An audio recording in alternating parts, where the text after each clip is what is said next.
तर अक्षय शिंदेच्या एन्काउंटर प्रकरणाची सुनावणी ही सुरूच राहणार आहे असा निर्णय मुंबई हायकोर्टानं दिला।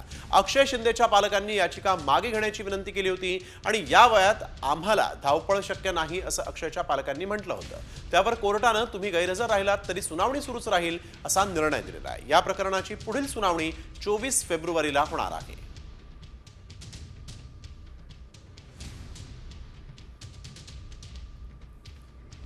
याचिका मागे घेण्याची पालकांनी याचिका केली होती, परंतु ही मागणी आता फेटाळण्यात आलेली आहे। तुम्ही गैरहजर राहिलात तरी सुनावणी होणार असं देखील कोर्टानं यावेळेस म्हटलेलं आहे। अक्षय शिंदेच्या वडिलांनी या वयात आम्हाला कोर्टामध्ये येणं शक्य नाही असं कारण दिलं होतं, त्यामुळे ही सुनावणी रद्द करा, थांबवा असं म्हटलं होतं। ती मात्र याचिका फेटाळण्यात आली आहे। एक गोष्ट मी निश्चित तुम्हाला सांगू शकतो की पोलिसी न्याय आम्ही बर्दाश्त करणार नाही। आमच्या न्यायालयाचे अधिकार जर पोलीस वापरत असतील आणि स्वतः एन्काउंटरच्या नावाखाली न्यायाच्या नावाखाली जर ते लोकांना मारत असतील तर कदापि आम्ही आमच्या न्यायालयाच्या अधिकारावरती गदा येऊ देणार नाही। त्याच्यासाठी आम्ही प्राण पणाला लावू लढत राहू ही केस।